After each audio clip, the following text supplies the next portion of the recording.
Morning anatomy classes. This is the fourth lecture for Chapter 16, the excretory system, and I believe it's going to be the final lecture. I will probably at some point today construct an assessment for you and get that posted so you guys can work on that over the next couple of days. Probably have it due on Wednesday. Wednesday would be the 13th, I believe. So keep your eyes open for that, and there's a lot of information in the notes, beyond what we've already talked about. Just little things here and there. Instead of me sitting here talking about them, I'll probably instruct you to take a peek into the notes and maybe dig out a few answers for the assessment rather than wasting time talking about this, that, and the other thing, because really the point of this chapter is understanding how your body eliminates cellular waste, excretion. And the last lecture, and I've even left the diagram on the board behind me, so this is the same picture that was behind me during the last lecture, so don't think you're watching the same video twice.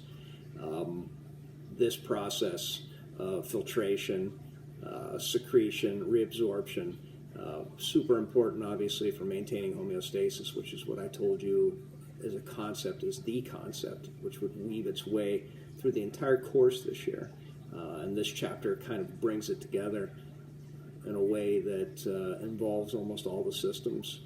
So let's review this real quickly, and then I want to go over a couple things, and then I'm going to wrap it up quickly. Don't have much else beyond that. And like I said, look to see an assessment post within the next, possibly at the same time this video is posted. So I'll be working on that as soon as I'm finished with this lecture. So take a peek at this. Again, renal artery is going to bring in blood. Brings it into the glomerulus, which is part of the Bowman's capsule, which is the beginning of the nephron. The nephron, again, is the functional unit of the kidney. 1 million of these per each kidney. Once we push this fluid out of the bloodstream, you have to think of a mechanical force here pushing the fluid into the head of the nephron, or the Bowman's capsule. As I mentioned before, we push some things in there that the body might want to retrieve.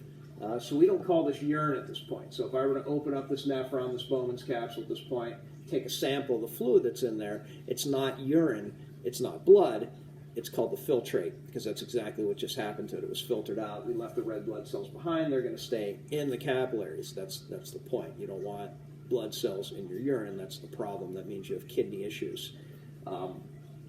So at this point, we have the filtrate. It's going to move its way through the proximal convoluted tubule. And here is the opportunity for the body to take some things back from that filtrate, things that the body might want. Sugars, amino acids, different ions, whatever the body might need, whatever the body might be short in supply of. If not, it just stays there, and the body will eliminate it. That's the nice thing about this. It's not just dump everything in and then it's gone. It's the body has the chance now to add things, to take things back. And again, this process that happens here is called tubular reabsorption, as I mentioned up here, step number 2. Now, as the filtrate moves down into this loop, the loop of Henle, the job of this region of the nephron is to reabsorb water. It's that simple. The maintenance of water balance in our body is one of the crucial homeostatic functions. So this is one of the many things in our body that helps us maintain water balance. We talked about digestive system, even respiration controls water balance to some extent. Your skin, sweating, perspiring, water balance. So at this point right here, in this loop of Henle, we're going to reabsorb water if you need to. Now, let's think about a concept real quickly. This is a schematic of a human nephron. If you were a desert animal, say you're a desert mouse, a mouse that's evolved to live in the desert, and obviously water's in short supply, what would you predict would be the size of this loop of Henle? And I'm not going to answer that question for you. It's probably going to be on your assessment. I want you to think about that. I want you to think about how this might vary from organism to organism based on the habitats that they live in. So now that we've reabsorbed the water, or whatever water we want to reabsorb, we're going to move down to the distal convoluted tubule, which is up here. At this point, this is the bloodstream's time to dump additional material. And I use the word dump just because it's going to conjure up an image in your mind. If there's some extra stuff in the bloodstream, if there's things we need to balance, it's a chance now to send those into the nephron, and they'll eventually become part of the urine. Once I lose my association at this point with the bloodstream, and there's no more give and take back and forth, reabsorption, secretion, now we have urine, and now we're in the middle of the kidney, the renal medulla, that's the drainage area, and then we're going to go to the renal pelvis, out through the ureters, into the bladder, and then out of the body through the urethra. So again, remember, 1 million of these. It's a dynamic situation. It's always changing. It's always different. It's not just one set of rules or one set of plans that's going to happen along the length of this nephron. It depends on the condition, the state of your body. Again, whether you're dehydrated, whether you've had too much salt, too little salts, whether you need some amino acids retrieved, whether you don't. It just depends on what you've eaten and what your body's been doing and what you've been putting it through. And there's so many different factors that we could play into this that's going to affect what happens along the length of the nephron based on the things that you've done, the things that you've eaten. So, again, understand what these are and what they do. Their job is to remove wastes and to add materials back to the bloodstream. And again, they are the nephrons. Now, quick question for you.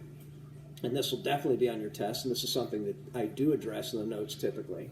Let's say a person's a diabetic, right? And they're having a hard time managing their diabetes. One of the long-term consequences of diabetes, having diabetes, especially if you're having a difficult time managing it, is kidney failure. Why is that? The answer, again, I'm not going to answer it so much that you can just listen to me and then put the answer back on your test. But I want you to think about the state of the blood of a diabetic. Your typical diabetic is going to be hyperglycemic at times, high blood sugar. So think about what that does to the blood. Think about how that changes the condition of the blood or the viscosity of the blood, the resistance to flow. So if I have resistance to flow here, then I might have some difficulty doing the things that I need to do if I'm a nephron. Let's look at another disorder that causes typically kidney problems, kidney issues, sometimes kidney failure, and that's hypertension or high blood pressure. Think about what happens with that. If I have this constant blood flow over a period of time, and you have to think about this over a period of 5, 10, 15, 20 years, where a person maybe is not treating their hypertension or they're having a difficult time managing their high blood pressure.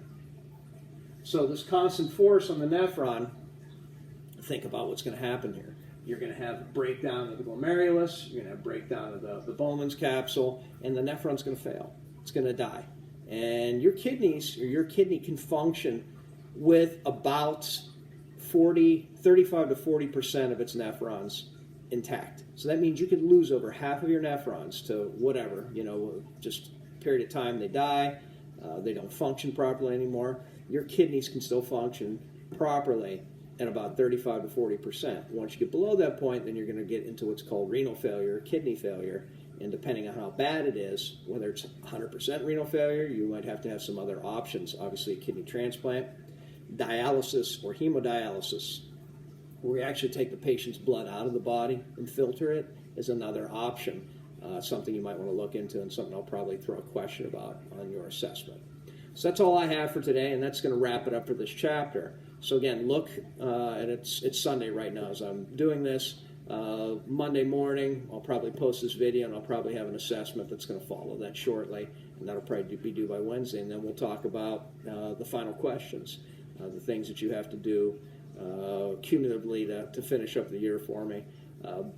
We're here. We're almost there. Less than 2 weeks at this point. So keep working. You guys are doing a great job. I want to see the work turned in through this chapter, finish strong, and then I'll get you those questions probably for the final sometime by mid to the end of the week, so you can work on those over the week and it'll be done by the beginning of next week at some point.